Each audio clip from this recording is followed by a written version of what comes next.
ولی کس کو مانتے؟ اللہ تبارک و تعالیٰ نے 4 کتابیں نازل فرمائی، اللہ دے دیتا حضرت جبریل سب کی چھتوں پہ، اللہ کے فرشتے بارش برساتے ہیں نا، کتابیں بھی برس سکتی تھی نا، چھتوں پہ گرا دیتا کہ لو پڑھو، لیکن اللہ نے کتابیں 4 بھیجی، نبی 1 لاکھ کم و بیش 24,000 عطا فرمایا۔ فرمایا کتاب پڑھنی ہے پر جب جلوہ دیکھنا ہے تو میرے مصطفیٰ کا دیکھنا ہے، حضور کے نور کی روشنی میں تم نے قرآن مجید کو پڑھنا ہے۔ وہ بھائی سمجھ نہیں ہے، میں آج تک سمجھ نہیں آئی، آج تک کہ گاڑی کا پتہ ہے کہ اس کی ہینڈ بریک کہاں ہے، اس کا کلچ کدھر ہے، اس کی فلاں چیز کدھر ہے، پھر بھی ایک استاد پیسے بھی لیتا ہے، 15 دن ساتھ بھی بٹھاتا ہے، پھر طریقہ سکھاتا ہے۔ جب ایک چھوٹا سا کام بغیر استاد کے نہیں آتا تو دین بغیر استاد کے آ جائے گا؟ اور دین کے مسئلے باریک ہیں، یاد رکھیں، شیطان حملے کرتا ہے، باریک بات ہے۔ تکبر والا جنت میں نہیں جائے گا، ریاکاری والے کی عبادت قبول نہیں ہوگی، حسد والے کے اعمال ضائع ہو جائے، جھوٹ بولنے والے کو حضور نے فرمایا میں اسے مومن ہی نہیں مانتا۔ اب یہ ساری چیزیں جو باطنی نقص ہیں، یہ بیماریاں ہیں باطن کی۔ آپ اگر دوائی نہ لیں تو آپ کے جسم کی بیماری نہیں جاتی، درویش کے پاس نہ جائیں تو آپ کی روح کی بیماری نہیں جاتی۔ جھوٹ نہیں چھوٹ سکتا، بدی نہیں چھوٹے گی۔ ہم نے دیکھا ہے تھوڑی دیر کے لیے لوگ مسجد آتے ہیں، نماز شروع کرتے ہیں، عمرہ کر کے آئے تو شروع ہو گئی، تھوڑا سا حج کر لیا شروع ہو گئی، خدا نہ خواستہ گھر میں کسی کا انتقال ہو گیا تو نماز شروع ہو گئی، تو ٹھیک کریں، لیکن وہ بعد میں چھوڑ جاتے ہیں۔ قائم کون رہتا ہے؟ قائم وہ رہتا ہے جس کے پیچھے کوئی قائم رکھنے والا ہوتا ہے۔ موبائل بند ہو جاتا ہے اگر بیٹری اس کی چارج، ہم اللہ والوں کے پاس جاتے ہیں، ان کی 2 باتیں بیٹری چارج کر دیتی ہیں، وہ ہمیں بتاتے ہیں کہ جینا کس طرح ہے، انسانیت کیسے تم نے اپنے اندر پیدا کرنی ہے، تم نے اللہ سے ڈرنا کس طرح۔ ان کی باتیں دلوں کو نرم کرتی، ان کی گفتگو انسان کو بدل دیتی، ان کی صحبت میں بیٹھنے والا بڑا آگے جاتا ہے، جو ان کی خدمت عالی مرتبت میں رہتا ہے اللہ اسے اسی طرح کا رنگ عطا کرتا ہے۔ سنیں میرے نبی پاک سید عالم علیہ السلام کے صحابی حضرت ابو ذر غفاری نے پوچھا حضور ایک بندہ نیک لوگوں سے پیار کرتا ہے پر ان کی طرح کے کام نہیں کرتا، اس کے بارے میں حکم کیا ہے؟ کوشش کرتا ہے پر غلطی رہ جاتی ہے، پر پیار سچا کرتا ہے۔ تو آپ ترغیب و ترہیب پڑھیں، میرے رسول پاک نے فرمایا جو جس سے پیار کرے گا جنت میں اسی کے ساتھ کھڑا کیا جائے گا۔ کہہ رہے ہیں کہ حضور عمل نہیں کرتا، ایک مرشد کامل، لیکن میرے بھائی جو رب کریم کے بندے تھے ان کا رشتہ اصلاح کا رشتہ تھا، پیر کے ساتھ رشتہ اصلاح کا رشتہ ہوتا ہے۔ وہ جو لوگ رسمی بیعت کرتے ہیں نا، ٹھیک ہے مرید ہو گئے چلو روزی میں برکت ہو جائے گی، اس سے بھی انکار نہیں۔ اعلیٰ حضرت فرماتے ہیں بیعت برکت کی بھی بڑی بات ہے، اور دلیل کیا ہے؟ آپ فرماتے ہیں اگر اصحاب کہف کا کتا ولیوں کے پاس بیٹھ جائے اللہ اسے خالی نہیں رکھتا، تو ولیوں سے پیار کرے گا تو کیسے خالی رہ جائے گا؟ بیعت برکت بھی بڑی بات، لیکن جب آپ مرید ہوں تو جس مکتب میں جائیں اس کا سبق یاد کریں، جس چیز سے روکا جائے اس چیز پر، سمجھ آ رہی ہے میری بات کی؟ لوگ کہتے ہیں جی معرفت کیا ہوتی ہے، تو معرفت آپ قرآن مجید کا 15واں سپارہ آخر سے اور 16واں سپارہ شروع سے پڑھیں، حضرت خضر اور جناب موسیٰ کا واقعہ دیکھیں، وہ ساری معرفت کی بات ہی تو ہے۔ ایک بندہ قتل کر دیا جناب خضر نے، حضرت موسیٰ کہتے ہیں یہ کیا کیا؟ آپ فرمانے لگے یہ اپنے باپ ماں کے لیے تکلیف کا سبب بن جانا تھا لہذا قتل کر دیا، بچوں کی دیوار سیدھی کر دی، یہ ساری تفصیل قرآن مجید میں ہے۔ تو حضرت سیدنا موسیٰ علیہ السلام کہنے لگے یہ کیا؟ فرمایا ان کا باپ بڑا نیک آدمی تھا۔ تو بھائی تفصیل دیکھیں آپ، اللہ والوں کے پاس لوگ جایا کرتے، ان کے پاس بیٹھتے۔ ہمارے دور کے اندر ایک بڑا غلط کام کرتے ہیں لوگ، ایک تو جاتے نہیں، پیر نہیں پکڑتے، شیخ نہیں پکڑتے، اور حضرت باجید بستامی فرماتے ہیں اگر نیکی بتانے والا تجھے کوئی نہ ہو، تیرا پیر کوئی نہ ہو، تو شیطان تو پھر ہے ہی تیرے ساتھ، بدی پہ تو وہ لگائے گا ہی۔ اگر نیکی بتانے والا کوئی نہیں تو پھر بدی بتانے والا تو تیرے ساتھ ہے۔ ہم نے یہ دیکھا ہے، اپنی زندگی کا چھوٹا سا تجربہ ہے کہ جو آ کے مرید ہوتا ہے وہ سارا بدل جاتا ہے، اس کے لیے داڑھی رکھنا آسان ہو جاتا ہے، اس کے لیے درود پاک پڑھنا، چڑھتی جوانی مال دولت سارا کچھ، لیکن اس کے لیے تبدیل ہونا۔ اور جو لوگ اس طرف توجہ نہیں کرتے، اس معرفت کی طرف رجوع نہیں کرتے، ان کی زندگیاں بیت جاتی ہے ویسے کہ ویسے رہتے ہیں، تبدیلی نہیں آتی۔ تو بھائی اس زمانے کا جرم پتہ کیا ہے؟ ایک تو لوگ اللہ والوں کے پاس جاتے نہیں، یہ بڑی زیادتی اپنے ساتھ کرتے، اور دوسرا دشمنی کرنے لگے ہیں معاذ اللہ، دشمنی کرتے کہتے جی وہ صوفیاء نے تباہی کر دی معاذ اللہ، بابوں نے تو دین بگاڑ دیا، یہ دشمنی کرتے ہیں۔ ابن ماجہ سیاستہ کی کتاب ہے، حضرت عمر کہتے ہیں میں حضور کے روضے پہ گیا تو جناب معاذ بن جبل حضور کے روضے پہ بیٹھے رو رہے تھے، تو میں نے کہا معاذ کیوں رو رہے ہو؟ کہنے لگے نبی پاک کی ایک بات نے رلا دیا۔ میں نے کہا کیا ہوا؟ تو کہنے لگے رسول پاک نے فرمایا ہے دو باتیں اتنی سخت کر دی ہیں کہ میں ڈر رہا ہوں کہیں مجھ سے یہ غلطی ہو نہ جائے۔ کہا وہ کیا؟ فرمایا کہ نبی پاک نے فرمایا چھوٹی سی ریاکاری بھی شرک ہے، چھوٹا سا دکھاوا بھی اگرچہ شرک اصغر ہے پر چھوٹی سی ریاکاری بھی شرک ہے۔ اور دوسرا حضور نے فرمایا رب فرماتا ہے جس نے میرے ولی سے دشمنی کی میرا اس کے خلاف اعلان جنگ ہے، میرا اس کے خلاف اعلان۔ دو جرم ایسے ہیں جن کے بارے میں اللہ نے فرمایا میں تم سے جنگ کروں گا، ایک فرمایا اگر تم سود نہیں چھوڑو گے تو جنگ کروں گا، ایک فرمایا میرے ولی سے دشمنی کرو گے تو میں تمہارے ساتھ، بولیے میں تمہارے ساتھ جنگ کروں گا، اگر تم نہیں چھوڑو گے تو میں جنگ کروں گا۔ تو میرے بھائی سمجھ لیں اولیاء اللہ کے پاس نہیں جاتے تو کم از کم دور رہ کے پیار تو کریں، دور رہ کے پیار تو کریں، پیار تو کریں اس کے ساتھ۔ اور اللہ کے ولیوں کی دشمنی بڑی خطرناک ہوتی ہے۔ اب یہ جو حضرت معاذ رو رہے تھے نا تو اس کی شرح میں حضرت حکیم الامت نے لکھا ہے حضرت معاذ کہنے لگے کہ میں رو اس لیے رہا ہوں کہ ایسا نہ ہو کہ میں کسی بندے کی بے ادبی کر دوں اور وہ اللہ کا ولی ہو، تو میں رو رہا ہوں کہ کہیں کوئی بات نہ مجھ سے نکل جائے۔ لوگ فار فار باتیں کرتے ہیں، فار فار لوگ ایک منٹ کے اندر بڑے بڑے لمبے چوڑے اعتراضات کرتے ہیں۔ تو بھائی اللہ کے ولیوں کے ساتھ پیار کریں، ان کی صحبت میں جائیں، ان کے پاس بیٹھیں، ان کی سنگت اختیار کریں، ان سے اپنی روح اور قلب کے لیے دعائی خریدیں، جو وہ پرہیز بتائیں وہ پرہیز کریں، پھر دیکھیں اللہ تبارک و تعالیٰ آپ کو نماز میں اطمینان عطا کرے گا، قرآن پاک میں دل لگے گا، درود و سلام کا موقع ملے گا۔ اور اگر یہ کام نہیں کرتے پھر مخالفت کریں گے۔ پھر کیا کرتے ہیں لوگ؟ ایک بزرگ گزرے ہیں حضرت ابو سعید عبداللہ ان کا نام ہے، بغداد میں پڑھتے تھے، اور خوش قسمتی یہ ہے کہ حضور غوث پاک کے کلاس فیلو تھے، حضور غوث پاک کے ساتھ پڑھتے تھے۔ حضرت عبداللہ فرماتے ہیں کہ میں بھی پڑھتا تھا تو ایک بڑا لائق سٹوڈنٹ تھا، اس کا نام تھا ابن سقا، وہ بھی پڑھتا تھا۔ فرماتے ہیں بغداد میں شور ہوا کہ ایک محمد غوث نام کے بزرگ آئے ہیں بغداد، ان کی کرامت یہ ہے کہ وہ ایک منٹ کے لیے موجود ہوتے ہیں اور اگلے منٹ وہ غائب بھی ہو جاتے ہیں۔ فرماتے ہیں شوق پیدا ہوا، میں حضرت غوث اعظم شیخ عبد القادر جیلانی اور ابن سقا ہم تینوں نکلے بابا جی سے ملنے، اور یہ آج سے 1000 سال پہلے کی روایت ہے۔ کہتے ہیں ہم سبق بھی پڑھا کرتے تھے اور کا دیدار بھی کرا کرتے تھے، ہم دیدار بھی کرتے تھے اللہ کے ولی، دونوں کام کرتے۔ فرماتے ہیں ہم دونوں جب تینوں نکلے نا تو ابن سقا رستے میں کہنے لگا بڑا ولی بنا پھرتا ہے معاذ اللہ، ایسا سوال کروں گا اسے جواب ہی کوئی نہیں آئے گا۔ آپ فرماتے ہیں میں نے کہا نہیں جی میں سوال تو میں بھی کروں گا، سوال تو بولیے سوال تو میں بھی کروں گا، پر میں دیکھوں گا وہ جواب کیا دیتے ہیں، دیکھوں گا۔ کہتے ہیں ہم دونوں بات کر کے خاموش ہوئے تو حضرت شیخ عبد القادر کی طرف نظر ڈالی، کہا آپ نہیں سوال کریں گے؟ تو غوث اعظم فرمانے لگے میں سوال نہیں کروں گا، بس رب کے بندے کا دیدار کروں گا، بس اللہ کے بندے کا دیدار کروں گا۔ اور فرماتے ہیں کہ ہم پہنچے بابا جی کے کمرے میں، گئے تو بابا جی موجود تھے، ہم جا کے بیٹھے تو بابا جی غائب ہو گئے۔ تھوڑی دیر گزری تو آئے، سلام کے بعد پہلے لفظ پتہ ان کے کیا تھے؟ کہنے لگے ابن سقا تو کیا کہتا تھا ایسا سوال کروں گا جواب نہیں آئے گا؟ میں تیرے اندر سے کفر کی بو دیکھ رہا ہوں، کفر کی بو دیکھ رہا ہوں، تو رب کے بندے سے دشمنی کرتا ہے۔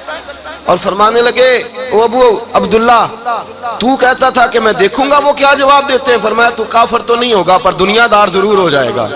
کہتا پھر بابا جی نے رخ پھیرا غوث پاک کی طرف اور کہنے لگے عبد القادر تو کہتا تھا میں رب کے بندے کا دیدار کرنے جا رہا ہوں، فرمایا جا میں تجھے دعا دیتا ہوں جب تک تیرا قدم نہیں لگے گا اللہ کسی کو ولایت عطا نہیں کرے گا، جا میں تجھے دعا دیتا ہوں جب تک تیرا قدم نہیں لگے گا رب کسی کو ولایت۔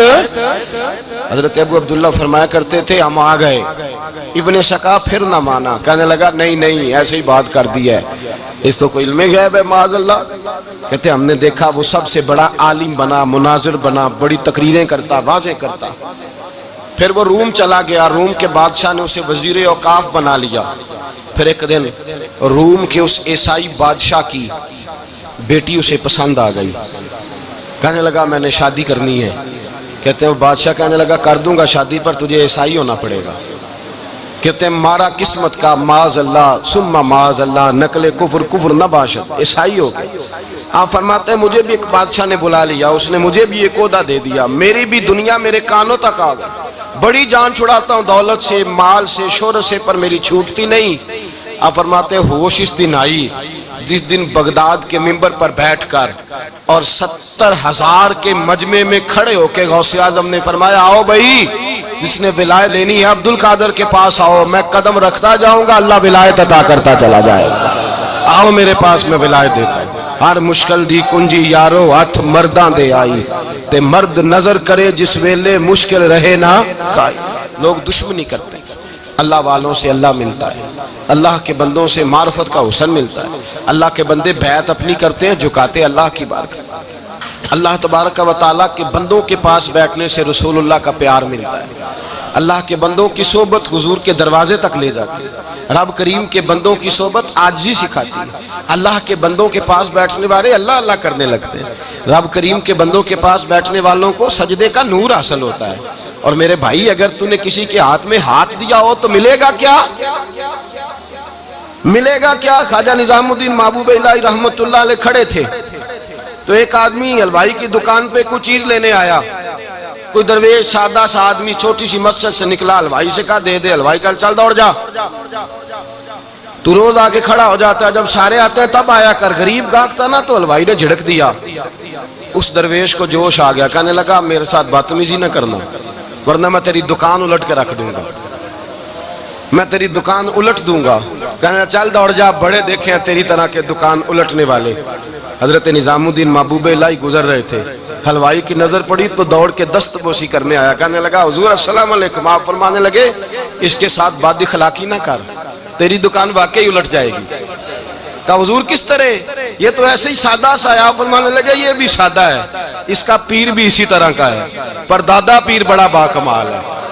وہ جس کے ہاتھ میں اس کا ہاتھ ہے وہ بڑا باکمال ہے. فرمایا وہ تیار کھڑا ہے. وہ کہتا ہے چلو نالائق ہوا تو کیا ہوا، بچہ تو ہمارا ہی ہے نا. کہہ دے گا تو الٹ دیں گے، بچہ تو ہمارا ہی ہے نا. مجھے دشمنوں نہ چھیڑو، میرا ہے کوئی جہاں میں ابھی پکار لوں گا، نہیں دور ہے مدینہ. یہاں کوئی لاوارث لوگ بستے ہیں، خدا کے فضل سے ہم پر ہے سایہ غوث اعظم کا، ہمیں دونوں جہاں میں ہے سہارا غوث اعظم کا. خدا دے گا منادی حشر میں یہ قادریوں کو، کہاں ہے قادری کر لے نظارہ غوث اعظم کا. اور اس سے مراد ہر پیار کرنے والا ہے، صرف سلسلے میں آنے والا نہیں، ہر پیار کرنے والا قادر. بھائی سمجھ لیں، یاد رکھیں، اس بات کو پرکھیں. اللہ والوں کی صحبت تو انسان کو کمال کر دیتی ہے، وہ تو نواز دیتی ہے، وہ تو نورن. ایک بات اور ہے، کچھ لوگ کہتے ہیں کتنی فرما برداری کرنی چاہیے پیر کی. میں نے کہا وہ روحانی طبیب ہوتا ہے. ایک ڈاکٹر سے دوائی لے کے بندہ ایک ڈاکٹر سے دوائی لے تو پھر ساتھ اگلی دکان پہ بھی چلے جانا چاہیے. کیوں جی؟ کی پتہ کتھوں رام آ جائے. ایک سے دوائی لی پھر ساتھ ہی اگلی دکان پہ، پھر اس سے اللہ جانے کہیں سے شفا مل جائے، کدھر سے شفا مل جائے.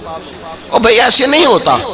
دوائی تو ایک حکیم سے کھائے گا، ایک ڈاکٹر کی کھائے گا، جو پرہیز بتائے گا وہ پرہیز. اگر طبیعت ٹھیک نہیں ہوگی تو دوبارہ جائے گا، وہ کہے گا میں نے تیری دوائی بھی بدل دیا، تیری پرہیز بھی بدل دی. اور ایک وقت آئے گا کہ انشاءاللہ شفا. حضرت علی بن ہیتی حضور غوث اعظم کے خلیفہ تھے، ان کے مرید تھے علی بن جوسکی نام تھا. حضرت غوث اعظم رضی اللہ تعالیٰ عنہ اپنے خلیفے سے ملنے آئے تو آگے سے ان کے بھی اپنے مرید کو کہا کہ چل پیر صاحب کے قدم دبا. وہ غوث اعظم کے قدموں میں بیٹھنے کی بجائے اپنے پیر کے قدموں میں بیٹھ گئے، دبانے لگے، ڈانٹا کہنے لگے تیرا دماغ ٹھیک ہے، چل حضور غوث اعظم کے قدم دبا. وہ پھر اٹھے، گھوم کے پھر ان کے پیروں میں بیٹھ گئے. تو حضرت علی بن ہیتی نے جلال کیا، فرمانے لگے تجھے خیال نہیں آتا میں تو اب تجھے غوث پاک کے سپرد کرنے والا ہوں، تیری زیادہ تکمیل ہو جائے. جب یہ بات کہی تو حضرت علی بن جوس کی رو پڑے، چیخے مار کے روئے. وہ روئے تو غوث پاک بھی روئے اور فرمانے لگے علی بن ہیتی اسے مجھے نہ دے، یہ جس پستان سے دودھ پینے کا عادی ہو گیا اب اسے کسی اور جگہ مزہ نہیں آئے گا، اسے یہیں رہنے دے، یہیں رہنے دے. بڑا اعتراض ہے لوگوں کو بھشتی دروازے پر. بھشتی دروازہ کہتے ہیں جنت اتنی اونچی تھی نیچے کیسے آ گئی؟ میں نے کہا تم نے پڑھا نہیں نا قرآن و حدیث. جنت بڑی اونچی تھی پر میرے نبی نے فرمایا میں نے ماں کے قدموں کے نیچے لا کے رکھ دیا. تم نے پڑھی نہیں نا، اصل میں پڑھی نہیں. تمہیں کیا پتا کبھی کسی چیز پہ اعتراض. ہم تھوڑا کہہ رہے ہیں کہ جو بہشتی دروازے سے گزر گیا ایک فضیلت ہی ہے نا جی. ایک ہر مسجد جنت ہے کہ نہیں؟ بولیں. حضور نے فرمایا جنت کی کیاریوں کے پاس سے گزرو تو کچھ کھا لیا کرو. جب ہر مسجد جنت ہے تو بابا فرید کی مسجد جنت کیوں نہیں ہو سکتی؟ عجیب چکر ہے. اور بندے بھی کہتے ہیں وہ جی فلانا گیا تھا تو کہتا ہے میں جنتی ہوں. بھائی کس نے کہا؟ بلکہ ایک بڑی اعلیٰ حضرت کے مرید ہوئے مولانا حشمت علی خان صاحب. حضرت مولانا حشمت علی خان صاحب رحمۃ اللہ تعالیٰ علیہ نا پاک پتن سے واپس آ رہے تھے تو بس کی چھت پہ بیٹھے تھے. کہتے ہیں رستے میں نا ایک دو بندہ آ گیا جس کو تنقید کی عادت تھی اللہ والوں پہ. مجھے کہنے لگا مولوی کہاں سے آ رہے ہو؟ میں نے کہا پاک پتن شریف سے. پاک پتن سے. کہنے لگے میرے کپڑے سونگنے لگا. کہنے لگا بہشتی دروازہ گزرے ہو؟ میں نے کہا گزرا ہوں. تو کہنے لگا پھر جنت کی خوشبو نہیں آ رہی؟ نبی پاک نے تو فرمایا تھا کہ 500 سال جنتی دور ہوگا تو اس کی خوشبو آئے گی، تم سے نہیں آ رہی. مولانا بڑے حاضر دماغ تھے. کہنے لگے ایک حدیث پڑھی ہے ذرا دوسری بھی پڑھ لینی تھی. نبی پاک نے فرمایا جہنمی کو جنت کی خوشبو کوئی نہیں آئے گی. ایک ہی پڑھی ہے تو نے اگلی بھی پڑھ لینی تھی. کہتے ہیں وہ بندہ کہنے لگا روکو بس مجھے نیچے اتار دو. یہ تو کوئی تگڑا بندہ ہی جواب دینے والا آ گیا. ایک ہی پڑھی ہے حدیث تو نے سے اگلی نہیں پڑھی. شیخ کی خدمت، شیخ کی خدمت نواز دیتی ہے. اور پھر ایک اور بات، میرے حضرت صاحب تو حد کرتے ہیں. ایک جملے میں سمو دیتے ہیں سمندر. کسی نے کہا حضرت جی ساری زندگی بندہ کسی کی خدمت کرتا رہے اللہ کا بندہ سمجھ کے، وہ اندر سے جل ہی نکل آئے تو پھر تو آپ فرمانے لگے ہم نے بندے کی خدمت نہیں کی اللہ کے بندے کی ہے. تو اجر کس نے دینا ہے؟ بولے. اول تو ایسا ہوتا نہیں. اول تو ایسا طلب پیدا کریں. آج لوگوں میں طلب نہیں. کہتے ہیں بڑیاں جگہ تے گیا ملیا کچھ نہیں. میں کہتے تیرے تے طلب نہیں پائی. طلب ہو تو کھانے کا مزہ. اعلیٰ حضرت فاضل بریلوی کا پیر خانہ مارہرہ شریف، وہاں کے ایک بزرگ تھے آل محمد ان کا نام تھا. ان کے پاس ایک بندہ آ گیا پڑھا لکھا بڑا سیانہ. کہنے لگا بابا میں نے بڑی خانقاہیں بڑے آستانے دیکھے پیر کوئی نہیں ملا. آپ مسکرائے. آپ فرمانے لگے تیری نیت ہی نہیں تھی پیر پکڑنے کی، ارادہ ہی کوئی نہیں تیرا پروگرام نہیں تھا. ورنہ تو بڑے بڑے کامل لوگ ہیں، تیرے اندر طلب ہی نہیں. اندر کچھ ہے خالی ہوگی تو کوئی معرفت کا نور آئے گا. تو خود بھرا ہوا ہے. کہنے لگا جی بڑی طلب ہے. آپ فرمانے لگے تجھے کہا ہے نا کوئی نہیں؟ کہنے لگا حضور ہے. آپ فرمانے لگے چلو رات سو جاؤ خانقاہ پہ سویرے بات کریں گے. مرید کو کہنے لگے اسے 5 کلو مچھلی دو اچھی بنا کے. مریدوں نے مچھلی دے دی، پانی کوئی نہیں دیا. ساری رات تڑپتا رہا اور باہر سے کنڈی بھی لگا دی. سویرے حضرت آل احمد آئے، دروازہ کھولا، قدموں پہ گرا. کہنے لگا حضرت جی پانی، حضرت جی پانی پانی پانی. آپ فرمانے لگے سلام تو لے لے پہلے. کہنے لگا نہیں حضور پانی پانی. آپ فرمانے لگے بتا مچھلی کہے گا حضور پہلے پانی پہلے پانی. حضرت نے ایک جملہ کہا رب کے بندوں کی ایک بات کمال کر دیتی ہے. فرمایا پتہ چلا طلب کیا ہوتی ہے؟ پتہ چلا طلب کیا ہوتی ہے؟ کہنے لگا سونے لگ پتہ گیا ہے کیا ہوتی ہے، لگ پتہ گیا ہے. آپ نے پانی بھی پلایا، مرید بھی کیا، اور جب سینے سے لگایا تو فرمایا جا تو نے طلب پیدا کی تھی، میں نے رب کے فضل سے تجھے فیض دیا ہے. کہتے وہاں بیٹھے بیٹھے کالے رنگ کا تھا اللہ نے گورا رنگ بنا دیا. نورانیت چھلکنے لگی وہاں بیٹھے بیٹھے ہی کمال.